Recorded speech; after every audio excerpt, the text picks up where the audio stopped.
Bueno, chicos, buenos días.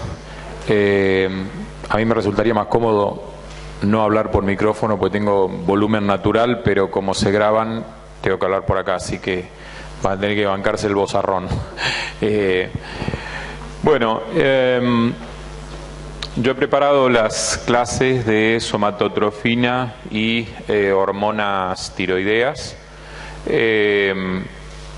He tratado de que sea bastante autodefinido lo que se pone en las diapositivas, es decir, al contrario de lo que habitualmente uno hace, que trata de ser bastante escueto en las diapos. Acá se van a encontrar con diapos que por ahí tienen mucho texto, pero me pareció que era lo más piola, inclusive y en las figuras citada la fuente para que ustedes puedan tener los distintos lugares donde ir a buscar las cuestiones. Claramente vamos a dividir en dos la clase, primero somatotrofina y después las hormonas tiroideas.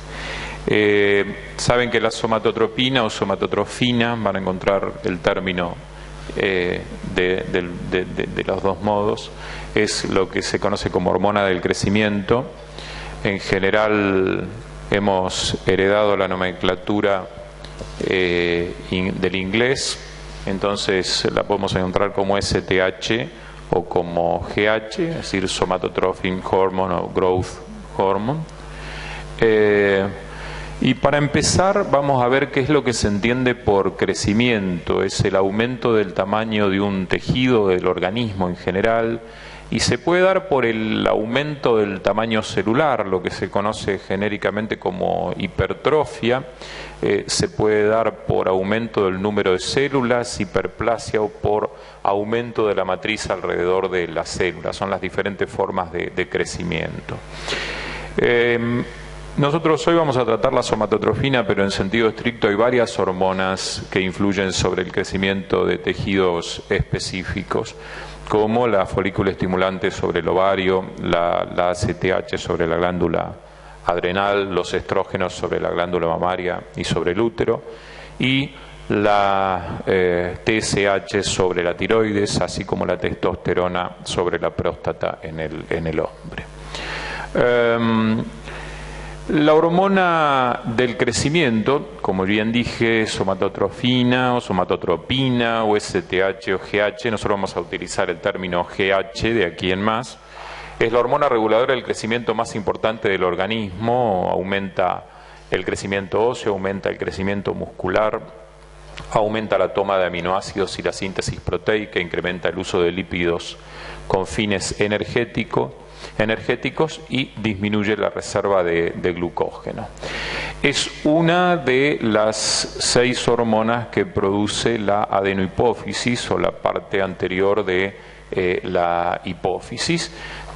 Comparte un gen, por lo menos ancestralmente, con la somatotrofina coriónica, que acá no está mostrada, y junto con la prolactina. En líneas generales pertenece a un conjunto de hormonas que se conocen. Apretalo un poquito y cierra. Con la otra apretás un poquito y cierra. La familia de las somatotrofinas. La célula que lo produce es el somatotropo, es una proteína de 191 aminoácidos y que influye obviamente sobre crecimiento y metabolismo. Está sintetizada y secretada por la parte anterior de la hipófisis, está implicada en el control de muchos procesos. Uno de los estímulos para la liberación de hormona de crecimiento es la estimulación por parte de una hormona que se produce en el hipotálamo, que es antiguamente se hablaba de factores de liberación. Hoy se habla de hormonas liberadoras de hormonas, porque en sentido estricto no tiene ninguna diferencia desde el punto de vista de la acción con una hormona cualquiera. Entonces, ¿para qué complicar con nomenclatura?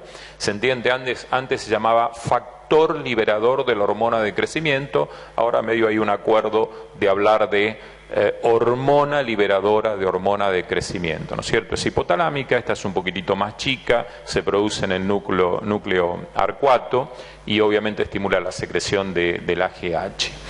En general, acá está la vinculación, la hipófisis produce la verdad que como yo soy viejo, tengo como la deformación de seguir hablando de factor y se me va a escapar seguir hablando de factor, pero en el sentido estricto ya iba a decir factor de liberación, pero es hormona de liberación, así que bueno, ténganme paciencia en ese sentido. Bueno, pero la hormona liberadora hace un estímulo positivo hacia la hipófisis para la producción de GH. Hay otra hormona que se produce básicamente en las paredes del estómago, pero que también se produce en el hipotálamo, que es la grelina, que la vamos a ver al final del día de hoy. Está como oscilando la luz, ¿no es cierto? Bueno, esperemos que no sea un mal presagio de la lámpara del proyector. La hipófisis anterior se ocupa de liberar la hormona de crecimiento, que tiene efectos sobre el tejido adiposo, sobre el músculo y sobre el hígado. Una cosa interesante es que a nivel del hígado produce la liberación de algunos factores de liberación, en este caso algunos factores como factores parecidos a insulina, en este caso está el factor número 1, hay también un factor número 2, o sea que muchos de las acciones de la hormona de crecimiento son mediadas por este factor de crecimiento parecido a la insulina. Las vías de retroalimentación son las clásicas, es decir, las vías largas hacia el hipotálamo y las vías más cortas también hacia la hipófisis. La antagónica por excelencia es la somatostatina, que es inhibidora de la producción del AGH. Esto es simplemente un grafiquito que les adherí acá para que puedan tener el eje un poquito más amable. En general, fíjense que, como les decía, acá dice Verne Levy, sexta edición, yo traté de extraer algunas figuras que me parece que están piolas. ¿Qué es lo que yo quiero ver acá? Bueno, en principio, los factores conocidos que modifican la liberación de hormona de crecimiento. La hormona de crecimiento puede modificarse por estrés, por ejercicio, por ayuno, por hipoglucemia aguda, por envejecimiento. Obviamente eso influye sobre las neuronas hipotalámicas, que lo que producen es la liberación de la hormona liberadora de hormona de crecimiento. Fíjense que acá está sobresimplificado, pero en general están asociados a este tipo de receptores que ustedes conocen muy bien y que derivan en la producción de, por ejemplo, de proteína quinasa A. Acá hay un receptor que es un dímero, en realidad en la posición extracelular, que es donde se pega la GH, y que acá la señalización es por otras proteínas quinasas, JAK y STAT, y bueno, y todos los efectos finales. El detalle es que en el hepatocito esa misma vía termina generando los factores similares a insulina, que son responsables de varios de los efectos, insisto, de la hormona de crecimiento. La diferencia que tiene es que los receptores de estos factores son muy parecidos a los de la insulina. Acá simplemente lo que hice fue poner, esto es extractado de borón y Bullpep. Esto inclusive les sirve porque dice la secuencia de lo que va ocurriendo y el proceso mediante el cual se produce la liberación de hormona de crecimiento, una vez más en receptores ligados a proteína G, en este caso de anilato ciclasa, AMP cíclico, PK, modificación del calcio, liberación de la GH. En sentido estricto, estas hormonas, las hormonas de crecimiento, tienen efectos genómicos, es decir, teniendo expresión. A ver, la hormona de crecimiento tiene muchos efectos, pero para su liberación, obviamente que es un efecto genómico, que en sentido estricto, partiendo de un pre-ARN mensajero, genera dos rutas. Fíjense en uno ARN mensajero de la prehormona de crecimiento, que es de 22,5 kilodaltons, y uno de 20. Los dos siguen la misma secuencia y los dos llegan a la producción de una hormona final. Sin embargo, esta hormona de 20 kilodalton sería de mucho menor efecto biológico y en realidad la que corresponde con el efecto biológico real de la hormona de crecimiento es esta hormona de los 191 aminoácidos que les mencioné anteriormente. Obviamente cuando se produce la hormona de crecimiento debe ser trasladada hacia los tejidos y para el transporte el 50% del transporte de la hormona de crecimiento en sangre está ligada a una proteína que pega hormona de crecimiento, que es la GHBP. Es idéntica, o sea, la GHBP es idéntica al sitio de pegado de la hormona del receptor, siendo probable un origen común con el RNA mensajero por splicing alternativo. El receptor, en sentido estricto, fíjense que tiene una región extracelular con dos subunidades, una región de transmembrana y una región intracelular. El pegado, la unión en este caso de la hormona de crecimiento a su receptor, resulta en la fosforilación de varios sustratos que son los que en definitiva tienen el efecto biológico que estamos buscando. Es decir, este receptor, al recibir la hormona, se produce una dimerización. A medida que vamos avanzando tenemos mayor complejidad. Esa dimerización termina fosforilando en primera instancia a estas proteínas, estas quinasas que son JAK.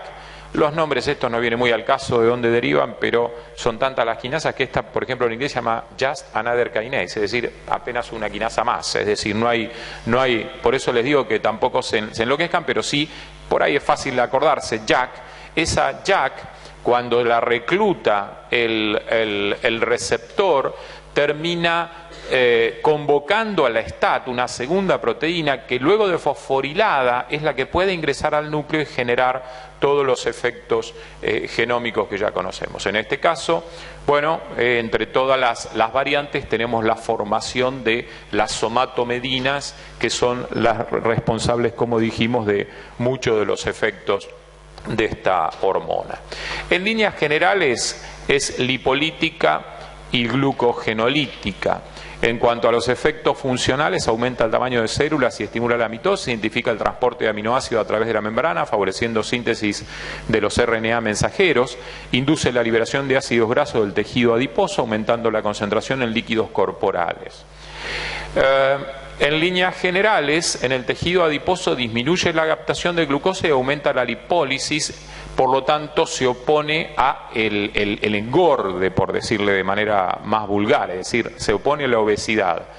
En el hueso, en corazón, en pulmón, fíjense en que son todos procesos anabólicos que aumenta el tamaño del órgano, función del órgano. En el músculo, y lo mismo, aumento de masa corporal magra. En los condrocitos, fíjense, aumento del crecimiento lineal. Pero si le pega al hígado, el hígado termina produciendo estos intermediarios que también terminan teniendo efecto sobre los otros efectores que tenía la hormona de crecimiento de manera directa. Como dijimos, las somatomedinas heredan el nombre de Insulin-like growth factors. Son muy importantes en los efectos de la GH, por eso hablamos de un eje GH-IGF. Los efectos de la GH sobre el tejido óseo y muscular son mediados por estas somatomedinas. Básicamente es la IGF-1 y la IGF-2 que proceden del hígado. La GH obviamente actúa sobre el hígado, incrementando la producción de estas hormonas o de estos intermediarios que pasan a la circulación general y actúan incrementando el crecimiento. El receptor de IGF es muy parecido al de la insulina, o sea que tiene actividad tirosina quinasa. ¿No querés correrte? Porque me parece que te tapo cada una de las veces, ¿no? No tenés, mira, tenés lugares por todos lados. Yo porque me da cosa que yo me muevo y lo tapo, pero bueno, como vos quieras. Ok. Bueno, listo. Sigamos. ¿Qué te vas a acostar? ¿Por eso necesitas 2 lugares? Sí, está bien. Chiste malo.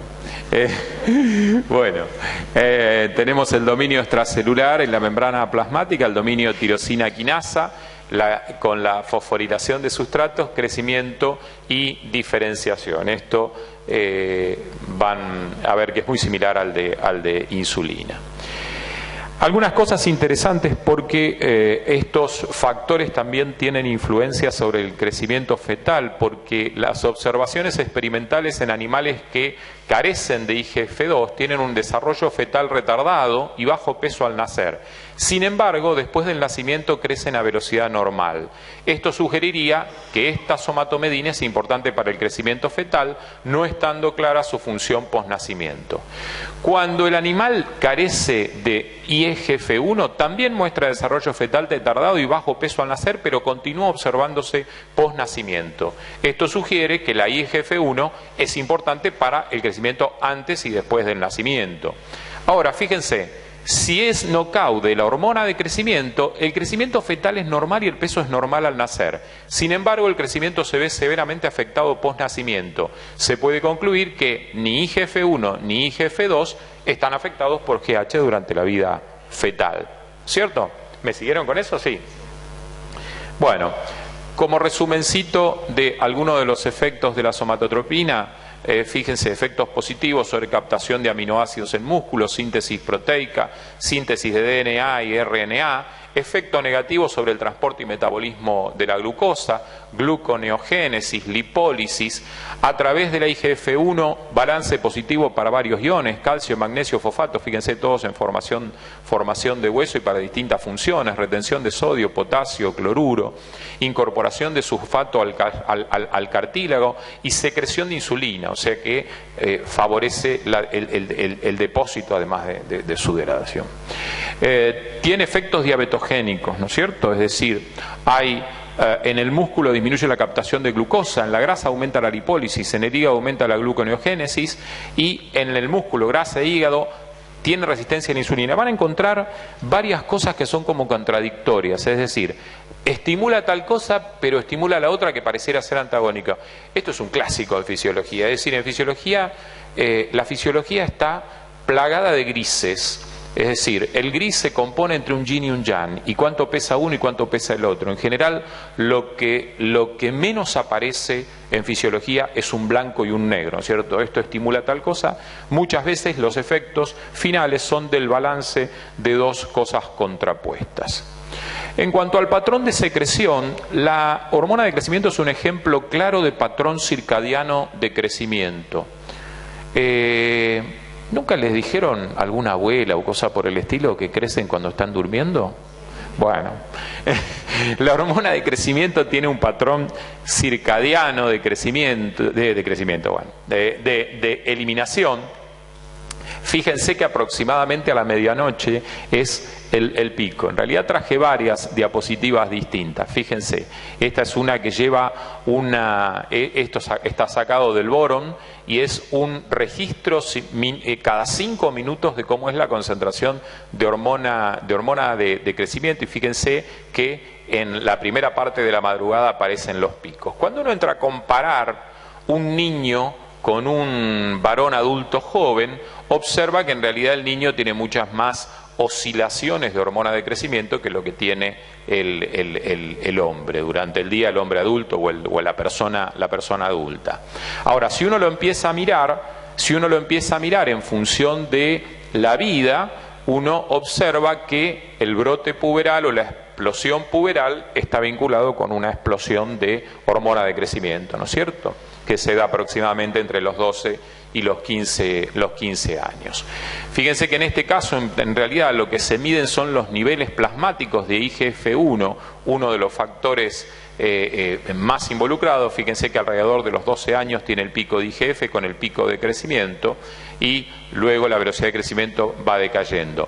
Fíjense que en sentido estricto, la velocidad del crecimiento en centímetros por año al principio fue muy grande. Recuerden lo que crece un niño desde que nace nomás, a los primeros 3 meses de vida, a los 6 meses de vida y al año de vida.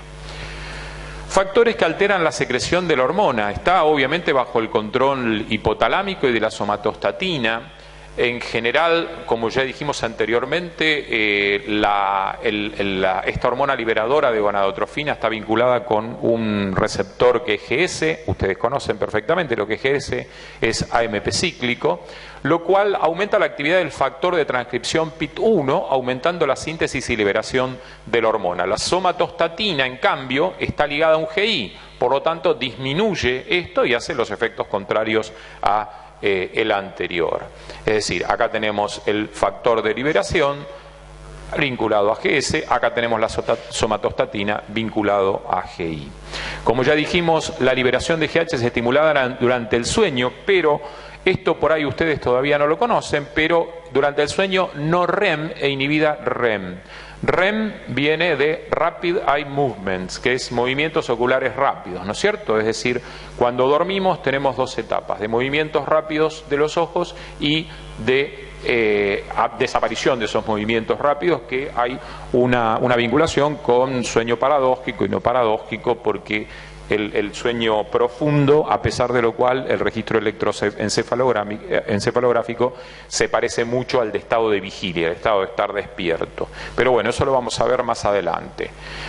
Es también estimulada por el estrés y por el ejercicio, es inhibida por glucemia aumentada y estimulada por niveles altos de aminoácidos como la arginina. Obviamente, decía, la regulación más importante es mediante el feedback negativo de GH y somatomedinas a nivel hipotalámico y hipofisario.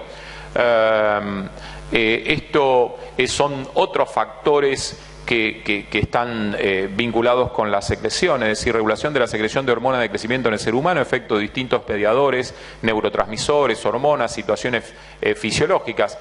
Recuerden, fíjense cuando les comentaba yo lo que decía de los yin y yang. Aun cuando tenemos noradrenalina, que a través de un efecto alfa-2 provoca estimulación de la GH, la misma noradrenalina, pero a través de beta-2 provoca inhibición. Lo mismo dopamina a partir de D1 y D2, y en algún trabajito que estará mencionado por acá, en pacientes acromegálicos, D2 termina teniendo inhibición. Y así tenemos distintas hormonas hipotalámicas, es decir, fíjense el cruce entre hormonas con la estimulación, porque acá tenemos distintos tipos de hormonas, no solo el factor de liberación. Acá seguimos con las hormonas periféricas como estradiol, testosterona, hormonas tiroideas, etc. Esto simplemente para que lo tengan de un modo un poco más ameno. Otros factores reguladores del crecimiento: los estrógenos sobre hueso inhiben la actividad osteoclástica. Ustedes creo que sabrán que las mujeres en edad fértil tienen una cierta protección de varios tipos a través de los estrógenos. En principio, protección cardiovascular y también con respecto a la osteoporosis. El tema es que en la menopausia, cuando hay una bajada muy grande de los niveles hormonales, ese escalón tan grande hace, por ejemplo, que tengan niveles de osteoporosis mucho más tempranamente que lo que tiene el hombre como masculino, digamos. Se pierde también parte de la protección cardiovascular. De hecho, siempre la mujer con riesgo cardiovascular va por debajo de los niveles del hombre, y lo iguala o inclusive lo supera en la posmenopausia. Los andrógenos actúan sobre músculo, aumentando su tamaño, pero ambos además estimulan a la hormona de crecimiento, o sea que ahí tenemos una suerte de feedbacks positivos. Otros factores de crecimiento que se conocen es el factor de crecimiento de fibroblastos, que estimula el desarrollo de órganos y hueso, factor de crecimiento epidérmico, siempre las siglas vienen del inglés, ¿no es cierto? Epidermal Growth Factor, ¿no es cierto? Crecimiento de la piel, de allí su nombre, y otras ductas de desarrollo de crecimiento.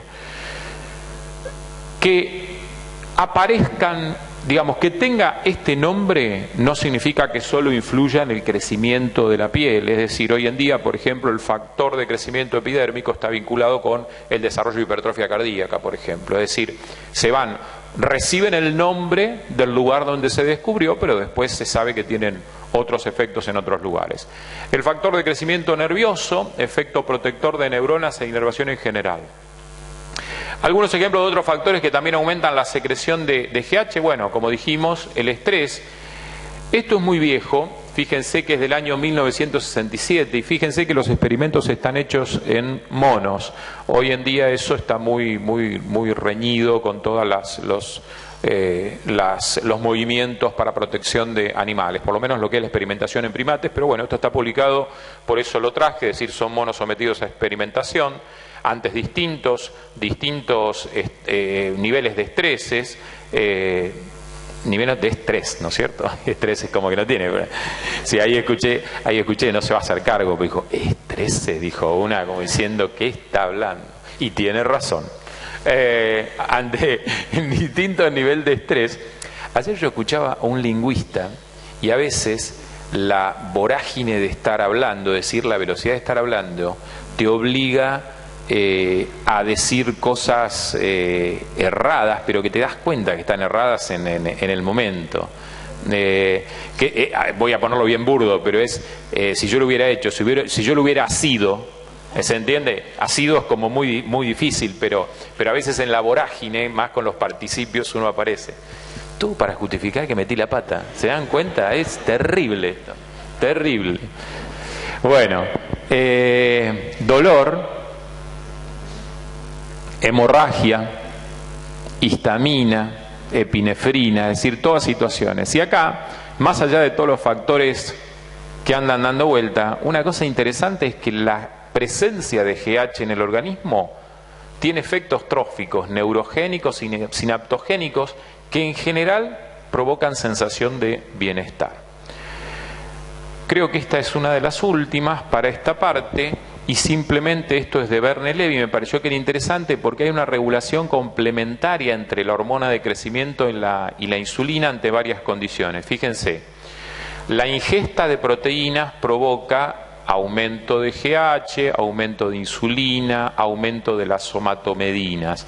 Esto deriva en aumento de síntesis proteica, aumento de crecimiento, sin demasiado cambio en el depósito de calorías. Si la ingesta se produce de carbohidratos, en general hay una disminución de la GH, esta se mantiene más o menos igual, pero obviamente aumenta la insulina. Esto deriva claramente en un aumento del depósito de calorías. Si uno, por el contrario, tiene ayuno, aumenta la producción de GH, disminuye la de insulina, disminuye la de somatomedinas. En general hay movilización de calorías, es decir, hay una interacción muy estricta entre lo que es la insulina y la hormona de crecimiento. Esta primera parte termina acá, pero tenemos necesariamente que hablar de la grelina, que hoy la mencioné así medio al pasar. ¿Se acuerdan en la primera, una de las primeras diapositivas que dije que se producía en la pared del estómago? Es un péptido, voy cambiando de mano porque me cansa. Bueno, y esto no anda más. Así está. Bueno, péptido de 28 aminoácidos, es producido en células cromafines del fondo gástrico y células insulares no beta. Pequeñas cantidades también se producen en otras porciones del digestivo. En neuronas hipotalámicas, en glomérulo renal, en placenta. Este es el típico caso de una molécula que se descubre en un lugar y después se la ve que es ubicua en líneas generales, es decir, se la empieza a pescar en distintos tejidos. Aumenta en el plasma en ayunas y disminuye en el postprandio. Los niveles plasmáticos están en relación inversa con la insulina, con el índice de masa corporal y con la masa adipositaria, en relación directa con edad y con la sensibilidad a la insulina. Al principio se la describió como un potente estimulante de la liberación de GH por hipófisis, lo cual es cierto, lo que hizo pensar en un rol clave en el crecimiento. Sin embargo, ratones genéticamente modificados para carecer de grelina crecían normalmente. Se describen significativos efectos sobre apetito y sobre balance energético, es decir, a medida que avanza el tiempo se van descubriendo nuevos factores. Esto es el ritmo de grelina sérica o en el plasma entre ingesta e ingesta. La concentración sanguínea de grelina baja posingesta, luego vuelve a subir durante la ingesta y tiene un ciclo a lo largo de las 24 horas. Cuando pesquen una cosa que está en inglés, no crean, digamos, que fue la fiaca de traducirla, o algunas, esto en realidad es tratado, esto está así, pero otras cosas las pongo especialmente porque el mensaje subliminal es estudian inglés, lo mismo que les digo a mis hijos, y bueno, es clave. A veces uno se reniega cuando tiene la edad de ustedes y dice, ¿por qué?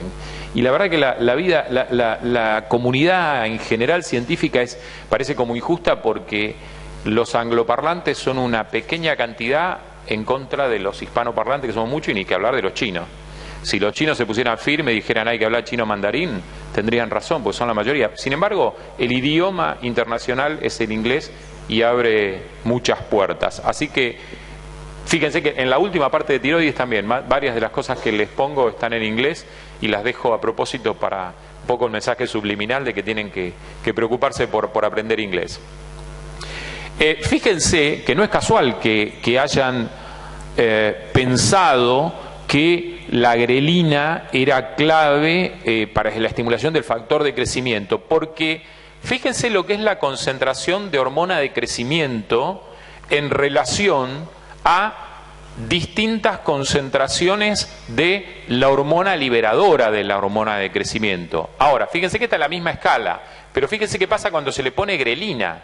Es muchísimo mayor, o sea, la estimulación por parte de la grelina de la hipófisis anterior para la liberación de GH es mucho más importante con grelina. Entonces es lógico que la interpretación haya sido esa, que tenía un papel muy importante.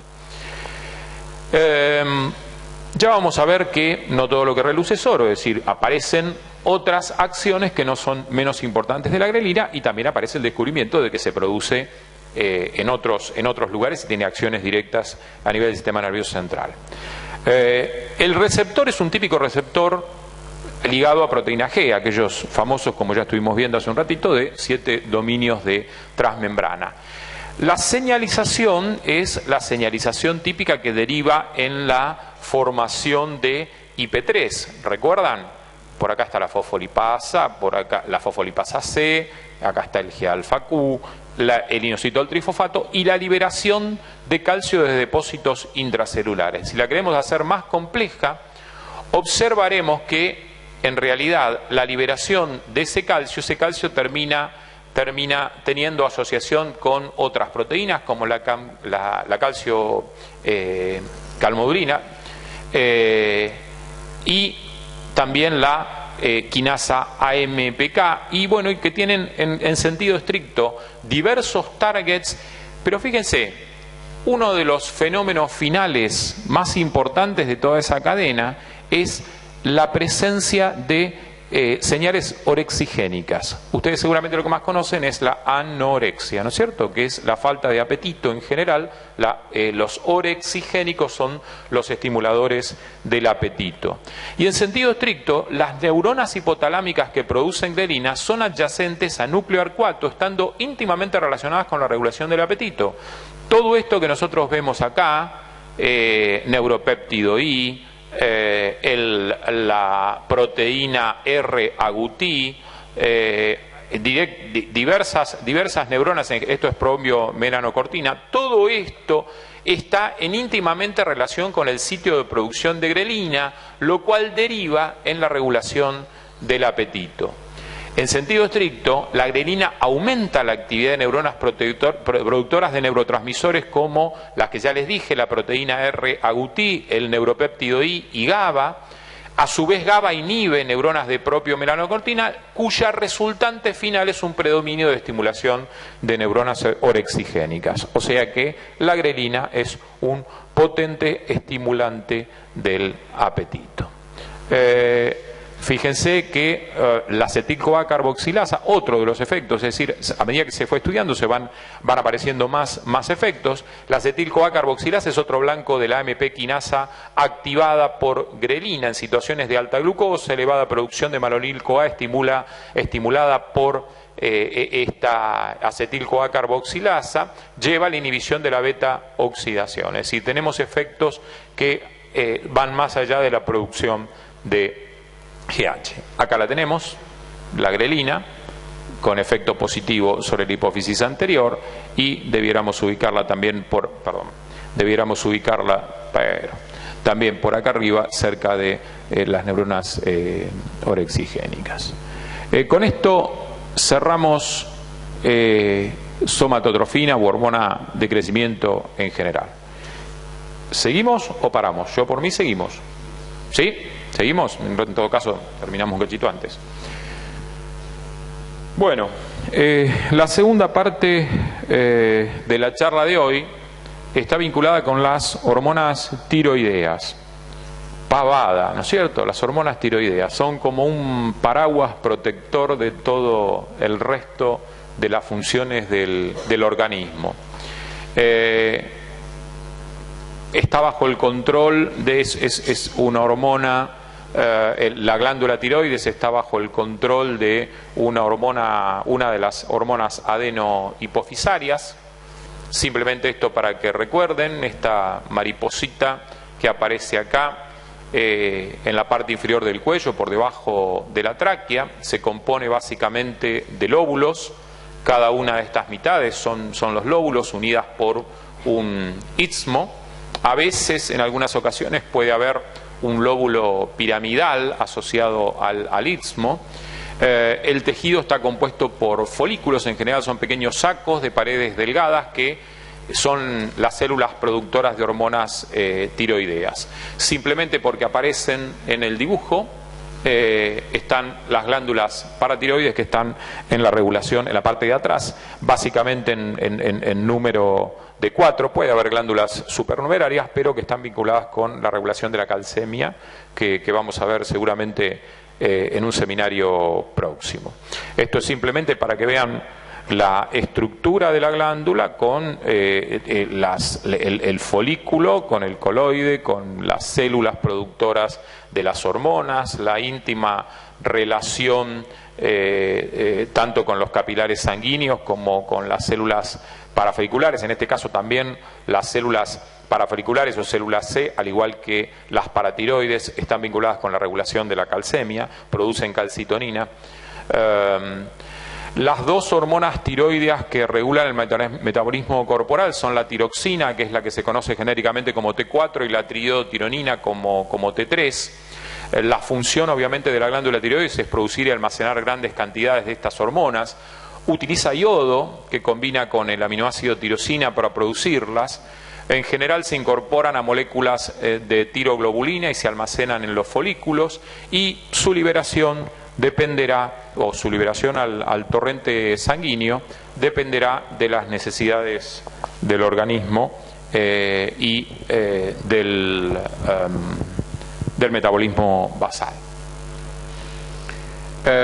Bueno, efectos fisiológicos de las hormonas tiroides en general regulan metabolismo y función de diferentes órganos, tanto T3 como T4 son responsables de esas funciones, aunque mayoritariamente es la T3 la que tiene la mayor función.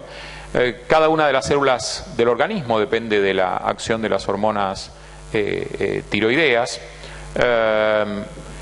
En general afectan diversas funciones como frecuencia cardíaca, nivel de colesterol, peso corporal, nivel de energía, fuerza muscular, regularidad menstrual, condiciones de piel, memoria, muchísimas funciones. Sí. Sí, la T3 reversa. En realidad lo de inactiva...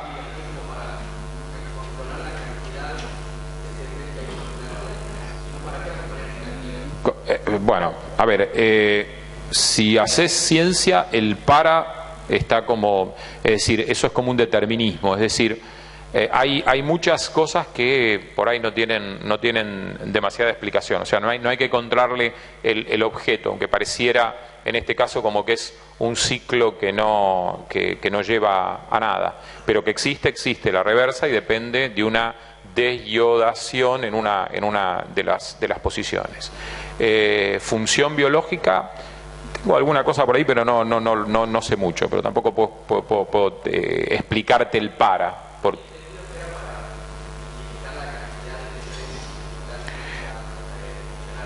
Bueno, no te puedo ni asegurar ni refutar lo que decís. En general, la regulación de la actividad de las hormonas es por los propios ciclos de retroalimentación negativa, y hay diversos modos de dosificar la hormona, que puede estar inclusive estacionada citosólicamente antes de llegar a ejercer la función. Pero no estoy seguro que la T3 reversa pudiera compensar, digamos, sí que es una forma inactiva, obviamente, o forma más inactiva. Hablando del para, te vas a encontrar que uno de los receptores de T3, uno de los receptores T3 que se expresa, aparentemente no tiene función biológica descripta, lo cual ahí el para también es una cosa, ¿no es cierto? Muy bien.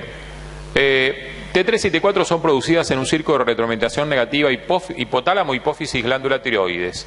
En general, el hipotálamo libera la hormona liberadora de tirotrofina, es esta que tenemos acá, un péptido muy pequeño en el núcleo paraventricular. La TRH estimula las células tireotropas de la hipófisis para que secreten la hormona estimulante de la tiroides, que la llamaremos TSH. Esta TSH es las células del tireotropo, ya es una proteína mucho más grande. La TSH estimula la tiroides para la producción de T3 y T4, que se liberarán y circularán por la sangre hacia todos los órganos. La hipófisis detecta cambios en los niveles de T3 y T4 y liberará más o menos TSH en relación inversa a los niveles circulantes de hormonas, ¿no es cierto? Es decir, cumpliendo con el encendido o el apagado de la tiroides. En general, los niveles circulantes de T3 y T4 también influyen sobre el factor de liberación hipotalámico, es decir, acá simplemente lo que les pongo es el circuito de retroalimentación para que les quede lo que acabamos de ver, es decir, tenemos lazos cortos hacia la propia hipófisis y lazos largos hacia el hipotálamo. Esta la traje simplemente sacada del boron para también recordarles que aún en este caso tenemos los receptores ligados a proteína G, en el caso de la liberación de la TSH por la parte anterior de la adenohipófisis, y cuando llega a la hipófisis, a la tiroides, también a través de un mecanismo que en este caso es una GS, tenemos AMP cíclico, que es lo que derivará el aumento del AMP cíclico derivará en la producción y liberación de T3 y T4. En sentido estricto, la TSH al pegarse al receptor aumenta MP cíclico y termina aumentando ADN, ARN, proteínas, fosfolípidos, aumenta tamaño celular, número de células, es decir, un efecto trófico, todo esto deriva en crecimiento, y también todo lo que es el proceso de formación de la hormona. Ustedes seguramente sabrán que para la producción de T3 y T4 es fundamental la captación del yodo, y que estas hormonas, una vez que están elaboradas, se almacenan en el coloide asociado a una molécula de tiroglobulina, y a partir de ahí son vertidas a la sangre de acuerdo a las necesidades que tiene el organismo. En general, la captación del yodo plasmático se produce a través de una bomba de yoduro que posee la propia célula. Luego hay una organificación del yodo que es a través de peroxidasas, iodación de componentes tirosílicos de la tiroglobulina para la elaboración de distintos intermediarios que tienen distinta cantidad de yodo, acoplamiento de iodotirosinas para formar T3 y T4, y posteriormente captación de gotitas del coloide por parte de la célula tiroides por pinocitosis o densitosis tras ruptura proteolítica de los enlaces de la tiroglobulina con las hormonas, la liberación a la sangre. El proceso es bastante complejo. ¿Por qué les traje esto? Yo traje algunas cosas de boron porque yo lo que estoy escuchando en el seminario es que lo están odiando al boron.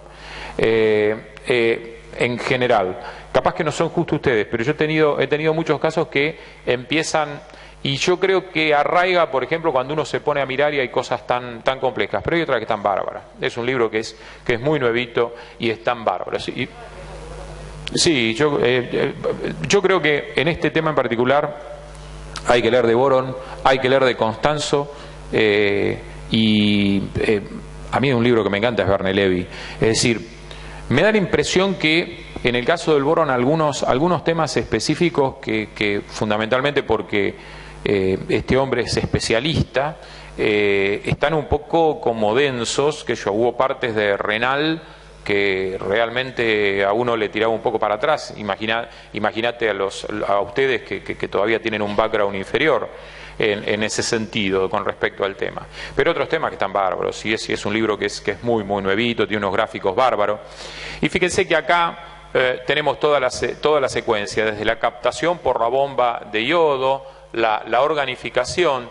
Pero fíjense una cosa interesante, que uno se queda por ahí en la función de la TSH. En realidad la TSH participa en prácticamente todos los procesos que terminan con el ciclo de la formación de la hormona. ¿Se entiende? No es simplemente que se pega y termina estimulando un solo factor, sino que en varios escalones aparece la TSH. Esto está en una forma un poco más sencilla. Ven, aparecen nombres y se los van a terminar acordando porque son nombres simpáticos, pero llega un momento que te pone la cabeza así, ¿no? Tanta cantidad de nombres.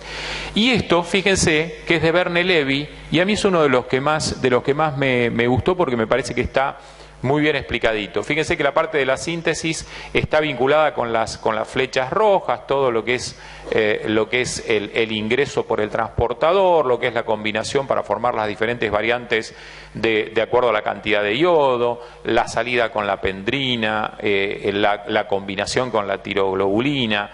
Y fíjense que además le suma ciertas partes que implican en la recuperación del ciclo del yodo. Este es de Constanzo. Ven, yo a propósito lo traje, chicos, porque hay que leer de muchos libros. Es decir, en algunos libros, por ejemplo, Constanzo es un libro que en general es bastante sencillo de leer. Y no está mal para hacer... Parezco Guido, está mal pero no tan mal. No está mal para una lectura inicial, porque te hace dar un panorama en general, es un poquito más cortito, y entonces esto te sirve. Y de hecho, esto es muy parecido a un dibujito que tienen para completar en el seminario que viene de endocrino. No sé si lo tienen, si ya lo han bajado. Así que es muy parecido al que está en el Constanzo. Esto es simplemente para que ustedes les queden. La presentación obviamente que la van a poder levantar, así que todo esto lo van a poder tener, y además lo más importante es la fuente, directamente más allá de la teórica vayan ir a la fuente. En cuanto a la ruta del yodo en el organismo, bueno, evidentemente la dieta es la ruta de ingreso por excelencia. Gran parte del yodo que se ingiere por la dieta termina excretándose por orina, pero obviamente gran parte de eso va a la tiroides y termina entrando en el ciclo de la producción de hormonas tiroideas. Como dato extra, en general no son muy abundantes las fuentes de yodo naturales, es decir, no hay muchos alimentos que tengan yodo. En general la sal de mesa es la que tiene el yodo o las partes por millón de yodo agregados.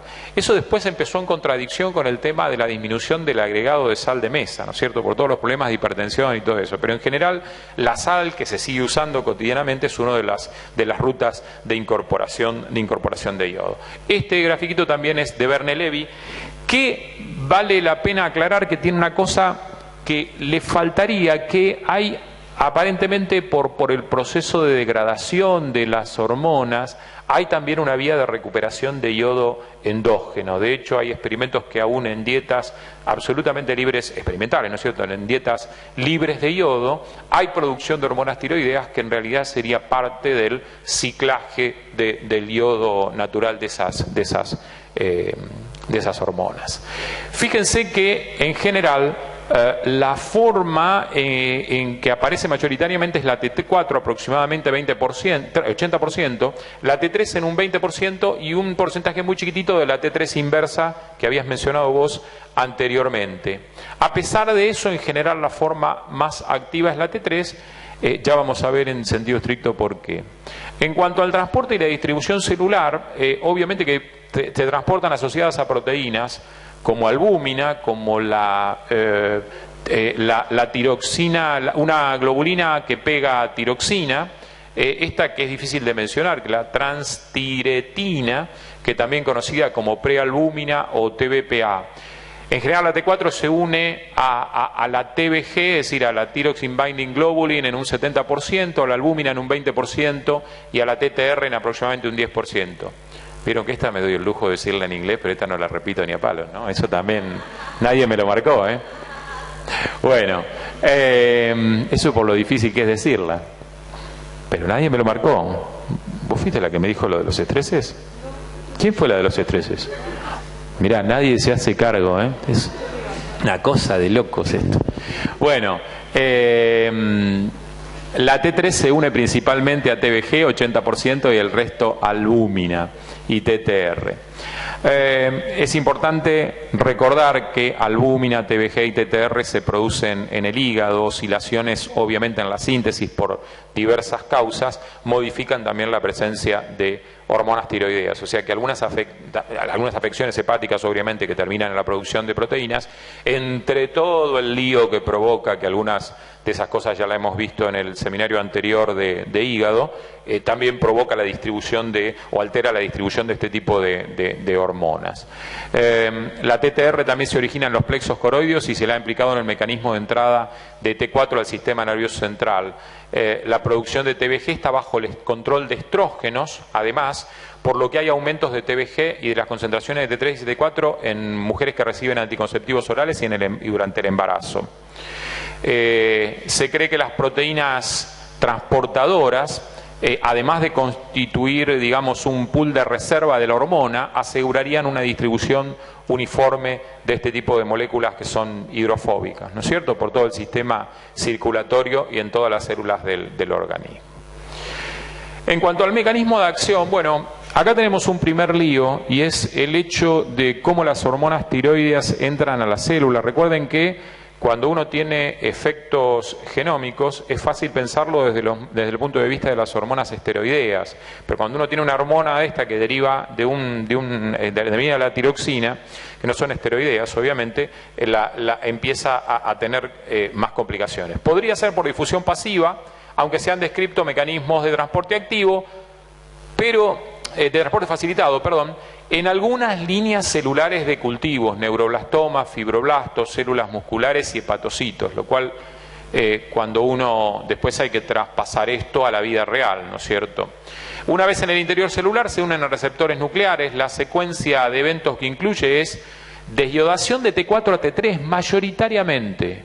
Y ahora les voy a mostrar por qué mayoritariamente, en otra figura sacada también del borón. Unión de T3 al receptor, que se llama TR, unión elementos de respuesta a hormona tiroidea, TRE, también del inglés, estimulación e inhibición de genes específicos. Los receptores de T3, que ya dijimos llaman TR, o genéricamente los vamos a llamar TR, son factores de transcripción que reconocen secuencias específicas reguladoras en los genes diana, llamadas elementos de respuesta a hormona tiroidea. La actividad transcripcional de estas proteínas está modulada obviamente por el pegado del ligando al receptor.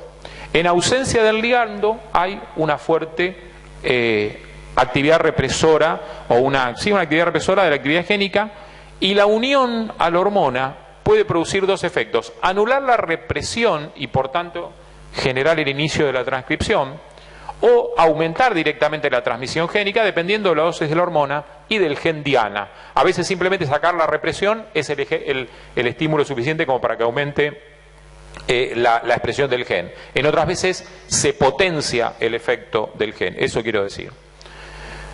Se conocen básicamente dos formas de TR, alfa y beta. Esto es un dato anexo, pero que no importa demasiado. Dan lugar a distintas formas por splicing alternativo. El alfa 1, el alfa 2 no une hormona. Esto es lo que te decía yo anteriormente. Es un receptor supuestamente para hormona tiroidea, no une hormona, no pega hormona. Beta 1 y beta 2. En general, el alfa 1 predomina en músculo cardíaco y esquelético y en grasa parda. El beta 1 es la isoforma más abundante en hígado, riñón y cerebro. El beta 2 es especialmente abundante en hipófisis, aunque también se ha detectado en hipotálamo durante el desarrollo. El receptor ejerce su acción sobre la transcripción mediante interacción con proteínas correguladoras que no se unen al DNA, sino que establecen interacción proteína-proteína con el receptor por un lado y con la maquinaria de expresión por el otro. ¿Se entiende? Estas proteínas correguladoras pueden ser correpresoras o coactivadoras según medien efectos sobre represión o sobre activación.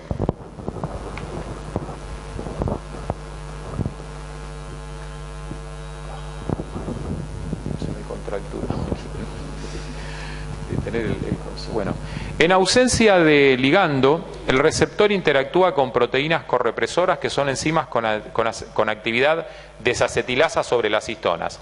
Las histonas desacetiladas hacen que la cromatina adopte una conformación compacta que dificulta la transcripción del gen. ¿Cómo se traduce? Actividad represora. La unión de la hormona al receptor induce un cambio estructural que impide la unión del correpresor y expone residuos implicados en la unión de otro grupo de proteínas denominadas coactivadoras con actividad acetilasa, originando acetilación de histonas, relajación de lo que es la cromatina, facilita la transcripción génica. La secuencia es esto. Fíjense que acá ya tenemos el primer dato. En general, la T4, a través de una iodinasa, deriva en T3 y es la T3 la que termina teniendo todos estos efectos sobre crecimiento, sobre maduración del sistema nervioso, distintos mecanismos de transporte, consumo de oxígeno, distintos factores. En general, con esto se cerraría lo que es la visión clásica de la acción de las hormonas tiroideas. Sin embargo, desde hace ya bastante tiempo se han descrito mecanismos no genómicos de hormonas tiroideas. Fíjense que toda esta chorrera que le traje simplemente acá para que vean los años, que no estamos hablando de algo que ocurrió ahora, sino que hace más de 30 años, años 78, años 79, 80, 81, empezó a observarse que no todos los efectos dependían de la transcripción génica. Esto, que está bastante complejo, en realidad lo más importante es este receptor que está acá, que es un receptor alfa B corta beta 3, que aparentemente sería el de unión a T3 y T4. Fíjense que la T3 y la T4 termina apareciendo. ¿Viste lo que yo te dije de la reversa? Fíjate que algún tipo de acción, por ejemplo, a través del receptor alfa 1 y sobre la actina termina teniendo al igual que la T4, pero es mayoritariamente la T3. Y acá lo que observan es que las vías que dispara, en definitiva, terminan también afectando la transcripción génica. Pero, a pesar de eso, y ustedes me dicen, pero me está diciendo de no genómico, entonces, ¿de qué me sirve? Tenemos que observar, por ejemplo, acá, hay vías directas de estimulación a través de PI3 quinasa, KT, PKB, por ejemplo, de estimulación de sodio-potasio ATPasa. Y si uno se pone a investigar un poquitito más profundamente, hay un cruzamiento constante de las vías genómicas y no genómicas que producen las hormonas tiroideas. Acá simplemente se los dejé para que tengan la lectura de la figura para que la puedan seguir mejor. El metabolismo de las hormonas tiroideas pueden ser metabolizadas por distintas vías: desyodación, sulfatación, conjugación con ácido glucurónico, descarboxilación y desaminación. La desyodación aparece en estas enzimas de 1 a D3. Es la transformación metabólica más importante. En general, las dos primeras sacan el yodo en posición 5' y transforman a la T4 en la forma activa T3. La D3 en general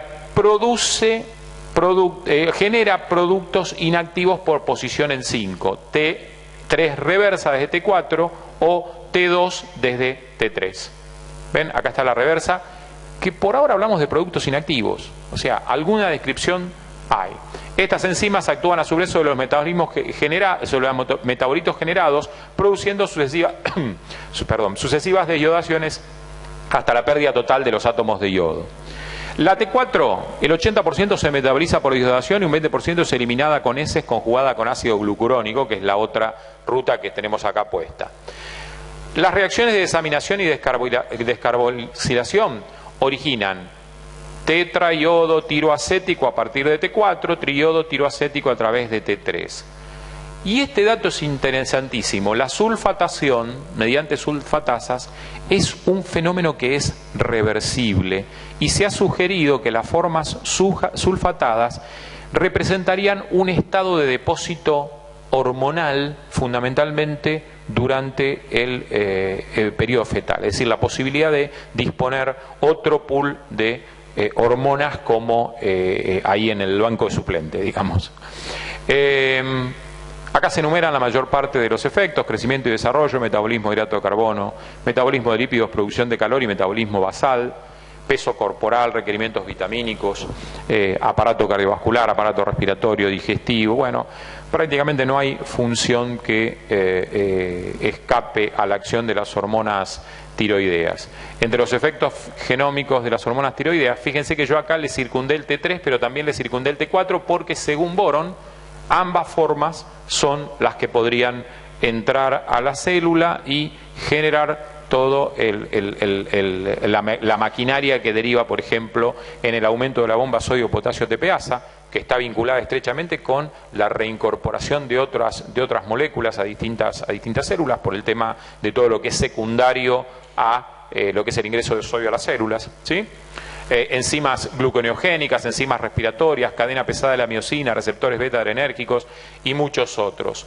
Acá simplemente está la misma ruta, pero para que vean que aumenta todo lo que es la eyección cardíaca, todo lo que es la ventilación, el consumo de oxígeno, efectos metabólicos, aumento de la ventilación, aumento de la función renal, disminución de la masa muscular, termogénesis, tenemos diferentes factores. Entre los efectos no genómicos de las hormonas tiroideas se puede mencionar modulación del sistema inmune, potenciación de la respuesta antiviral a interferón gamma y la migración celular, activación de STAT, recuerdan que la conocíamos anteriormente en la somatotrofina, y producción de óxido nítrico, modulación de la actividad de canales iónicos en tejido cardíaco, vascular y nervioso, potenciación de contracción y relajación del músculo cardíaco, efecto vasodilatador, facilitación de la expansión de células progenitales en el desarrollo de la corteza cerebral. Y una cosa muy importante, también se ha asociado a patologías como el cáncer. Obviamente con todo el efecto trófico claramente no podía escapar a esta función, participando tanto en la proliferación y angiogénesis como en la supervivencia celular. Y se ha detectado una comunicación cruzada, en este caso, obviamente, ya si lo ven por lo anterior, entre las rutas genómicas y no genómicas, y hay mucha expectativa que la caracterización más precisa de estas vías podría dar lugar al estudio de nuevas estrategias terapéuticas para combatir ciertos tipos de cáncer. Es tan compleja la acción de las hormonas tiroideas que ejercen efectos a distintos niveles. A nivel de membrana, bueno, obviamente ya hablamos de la activación de sodio-potasio ATPasa, ese efecto no genómico que les mostré, favoreciendo ingreso de aminoácidos, glucosa, nucleótidos, y en el caso de células musculares y nerviosas, modificando la actividad de canales que terminan modificando también todo lo que es la despolarización, canales que dependen de voltaje. A nivel citosólico se han detectado receptores, y aquí la función es poco conocida, pero aparentemente es otra vía de almacenamiento de las hormonas, es una suerte de estacionamiento de las hormonas citosólicamente que cuando hay modificaciones o necesidades se pueden liberar, y es un acceso mucho más fácil para todo lo que es el mecanismo que después termina, por ejemplo, transduccional. O transcripcional. A nivel mitocondrial estimula a la adeninonucleótido translocasa, favoreciendo la síntesis de ATP y aumentando el consumo de oxígeno, efecto que complementa además con la inducción de la síntesis de citocromos y proteínas de fosforilación oxidativa. Importante, vinculado con esto, la mitocondria expresa TR en su membrana, responsable de disparar respuestas genómicas por T3 en la propia organela. ¿Sí? No ya pensemos en el núcleo, sino en la propia organela. Bueno, obviamente a nivel nuclear todo lo que hemos mencionado anteriormente. Y también participan en el metabolismo de neurotransmisores, favoreciendo activación de enzimas como acetilcolinesterasa o modificando la expresión de receptores. Por ejemplo, la regulación de receptores beta-adrenérgicos por desenmascaramiento. El desenmascaramiento, muchas veces lo que se entiende por desenmascaramiento es receptores que ya están expresados pero que no se manifiestan en el lugar donde se les puede pegar el agonista, ¿no es cierto? No es una respuesta genómica per se, sino que es una suerte de externalización del receptor. Lo pone disponible para el agonista, ¿sí? Entre las acciones biológicas, bueno, una de las cosas fundamentales que tenemos que tener en cuenta es que son pleiotrópicas. Habrán escuchado nombrar este término, tienen efectos múltiples. Uno de los más conocidos es la estimulación de la producción de calor en la mayoría de los tejidos, excepto en el encéfalo, en el vaso y en el testículo. Aumento de la expresión de la hormona de crecimiento, la que a su vez sinergiza la acción de hormonas tiroideas, es decir, la propia, y hay como una suerte de loop positivo. Participación activa en el desarrollo del sistema nervioso. Los receptores del tejido nervioso tienen mucha afinidad por la hormona debido a su muy bajo Km, muy alta afinidad y rápida saturabilidad. La T3 regula el factor de crecimiento neural, mediador de desarrollo psicomotor, así como otras proteínas y glucósidos del axón que participan en el proceso de mielinización, o sea, una función importantísima. Inducción de síntesis de piruvato de deshidrogenasa en corazón, que sumado a efectos sobre mitocondria, sobre el sodio, potasio, ATPasa, favorecen inotropismo, aumentan consumo y aumentan el volumen minuto. Inducción de biosíntesis de miosina, favoreciendo acción contráctil en músculo esquelético. Inducción de síntesis de transaminasas y proteínas plasmáticas y de la enzima málica del hígado, órgano que también participa en el catabolismo de las propias hormonas. No solo es target de la hormona, sino que también es el encargado de el clearance de la hormona, por decirlo de algún modo. En general, obviamente que hay una estimulación general de la síntesis proteica con diferente especificidad por tejido, así como la incorporación de aminoácidos, ¿no es cierto? Estimulación indirecta de metabolismo de hidrato de carbono, por ejemplo, por potenciación de estimulación de receptores beta adrenérgicos. Además, facilitan la captación de glucosa en el intestino, músculo y tejido adiposo y potencian el efecto de insulina. A su vez, aceleran el catabolismo de la insulina. ¿Se entiende? Siempre va para un lado, pero va para el otro. Estimulación de la lipólisis en el tejido adiposo en forma directa por su efecto sobre las enzimas y en forma indirecta por potenciar estímulos una vez más beta-adrenérgicos, favoreciendo beta-oxidación por disponibilidad en músculo e hígado. Facilitación de eliminación de colesterol, su conversión a ácidos biliares y aceleración de recambio de EDL, posiblemente por estimulación de degradación y de síntesis de receptores de EDL. En líneas generales podemos decir que deprimen la concentración de colesterol plasmático.